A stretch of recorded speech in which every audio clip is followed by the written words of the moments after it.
Hello, botany students. Today I'm going to put the fun in the fundamentals of chemistry. We have several lectures here, lecture videos that are linked together, and this is the first of the series. So to give you a heads up of what we're doing and where we're going, we are going to be looking at chemicals and ecosystems first, then talking about chemical elements and how they are put together, what makes them up, atoms. We'll look at subatomic particles, a little bit about isotopes, then get into molecules, compounds, how atoms are bonded together, and polymers last off. So this is chapter 2 in the Stearns Intro to Plant Biology book. And he starts off the chapter a little differently than I. I like to give this big overview about what's happening with chemicals in our environment. And I'm not going to give you anything scary. I'm going to just talk about some of the basics and these things you might already know, but it's good to just provide some context.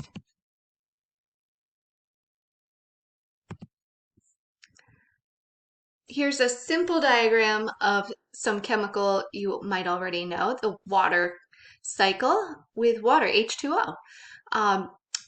Cells are made of lots of water, 75 to 90% water in the cells. So water is incredibly important for life, for living things, but also in terms of our ecosystem, it is a big part of it. So this simply shows that old story of, where do we start? It's a cycle. Precipitation, rain or snow falling to the surface of the ground. Some of that runs off. Some of it's absorbed by the ground.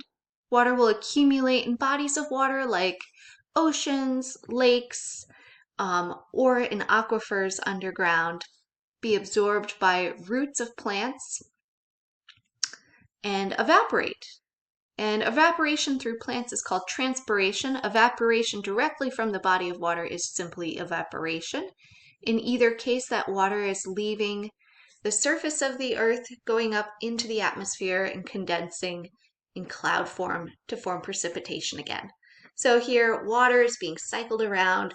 We will see examples of other chemical cycling as well in this semester.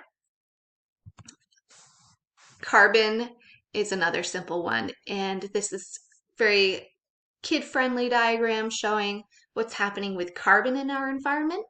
And many people already know this because carbon dioxide contributes to global warming, greenhouse effect. But what we have here, carbon makes up kind of the bulk of living things. We've got water providing a lot of mass and a lot of volume in cells, but carbon is the backbone of many different biological chemicals. So it's incredibly important for cells as well.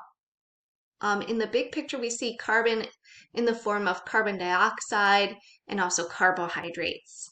So carbon dioxide is the gas that's in our atmosphere. It's also inside organisms.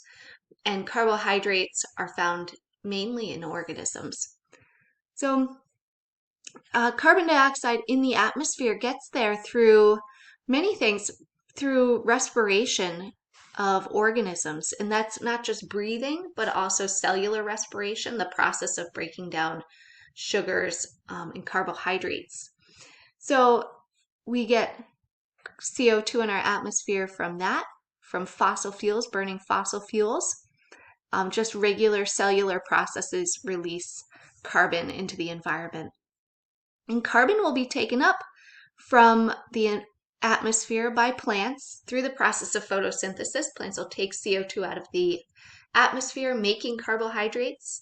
They give off oxygen as a byproduct. We'll talk more about that later. And plants will store carbon dioxide in the form of those carbohydrates. Some of that can be consumed by herbivores, but some of it just gets stored until those plants decay. And over time, that will produce fossil fuels. And so we'll dig those fossil fuels up, burn them right here, producing more carbon in our atmosphere. So carbon can go from different forms, as we can see here, depending on the bonds that it forms with other atoms around it. Now, those are just some environmental examples of chemicals in our environment, but a more pleasurable example would be the foods that we eat. Foods we eat, everything in our world really is made of chemicals. And we've got some interesting carbohydrates here, sugars, starches. We got some fats and proteins to talk about. And we'll get to that as we get later in this lecture in particular. Okay, so when I talk about chemistry, I'm talking about matter, and matter is the stuff around us. It's anything that has mass and occupies space. So that's anything that has weight to it and volume, taking up space. This is living and non-living stuff. So our bodies are made of matter. The couch I'm sitting on is made of matter. The air around me, even though it seems weightless, it has weight to it, it's made of matter. And all of matter can be broken down into fundamental types of matter. There are 92 naturally occurring fundamental types of matter, and these are the 92 elements. Can you think of examples of elements? Think of carbon, which we just talked about, hydrogen and oxygen, which make up water. Those are examples of elements. Elements are displayed on a periodic table of the elements. In no way do you have to memorize the periodic table for botany class. There are some elements that we'll talk about more than others. And this periodic table is just one of many images that you can find on Google image search. And that's important to note because this picture shows the boxes with a letter or two and one number. And we've got all these little symbols around and all these stars. So what this is showing is that each box has information about one element. You could see there's more than 92 here. There are more than 92 elements. They're just 92 naturally occurring ones. Others are created in labs. We could make new elements. So each box has information on an element. The letter or the two letters in the box are the atomic symbol, and that's kind of an abbreviation for the name. Now, some of these are from English names and some are from the Latin names for the elements. So some of these symbols might be a little bit odd. So H stands for hydrogen. That makes sense. But then we get to Fe, and that's for iron, and that comes from the Greek word for iron, which is ferrous or ferrum. You don't have to memorize those, and many periodic tables will have the atomic symbol as well as the full name of the element in there. And then we have the atomic number, which is shown, reading it from left to right, top to bottom, 1, 2, 3, 4, 5, 6, 7, 8, 9, 10, etc. And those are telling us how many protons there are in the nucleus of each atom of each element. So that might be a little more than you are comfortable with. We'll get there. So sometimes you'll see boxes like that, and sometimes you'll see boxes with two numbers where we have one number being the atomic number and one being the weight. So we'll talk more about those details in a bit. Just to give you some context for other elements in our environment, I have two pie charts here, one showing the Earth's crust and the elements that compose that, mainly oxygen, but we also have silicon, which is Si on the periodic table.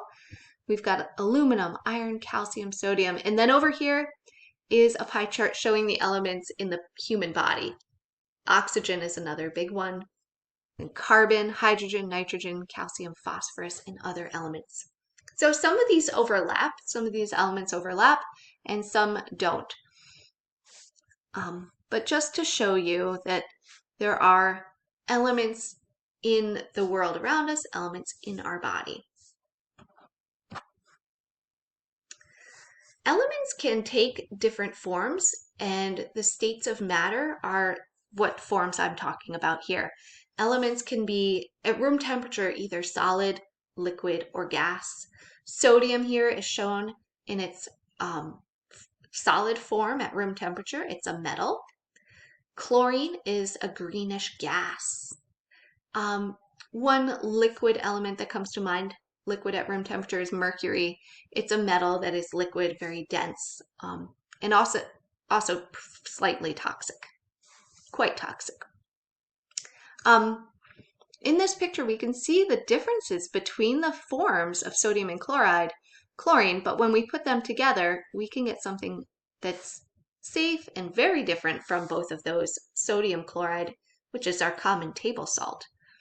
So sodium, chlorine are two separate elements. They each have their own box on the periodic table, but when they're bonded together, they form something completely new, and that is a compound molecule, sodium chloride, that has new properties. It's totally different. You wouldn't want to eat sodium metal. You wouldn't want to breathe chlorine gas, but we eat this every day.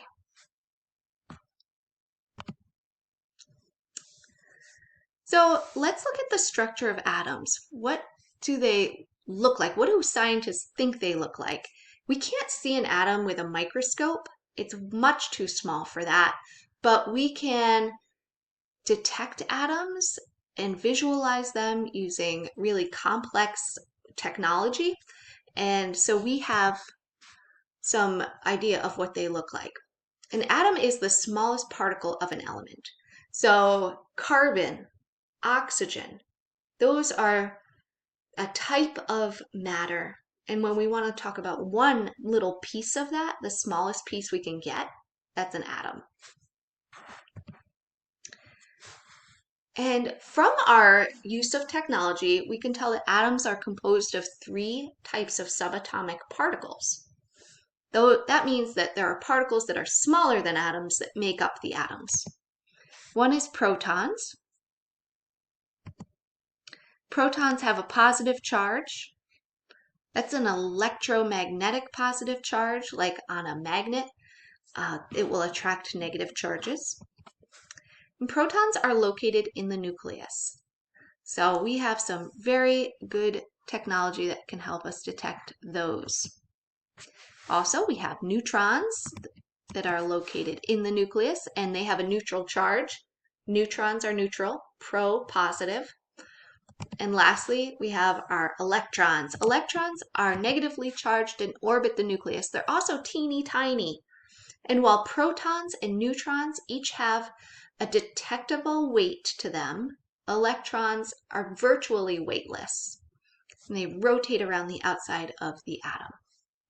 So we believe that this looks somewhat like this picture shown here in the slide, where the center part of an atom has positive protons and neutral neutrons in it, clustered together with electrons floating around in these electron shells. Your textbook talks about the locations of electrons and the structures of orbitals where electrons are most likely found. And you don't have to worry about that. What I do want you to recognize is that electrons are located in essentially concentric rings outside the nucleus of an atom. Okay? And they're constantly moving. They are not flying off because they are pulled to the atom by the charge between the positive proton and that negative electron. So that electromagnetic charge keeps the atom together. There are typically the same amount of electrons as there are protons.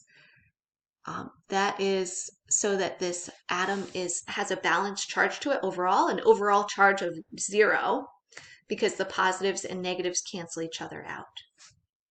So this is where I'm going to end part 1. I want you to take a look at this picture, and you should be reading chapter 2, and we will pick this up in part 2 of this video lecture series.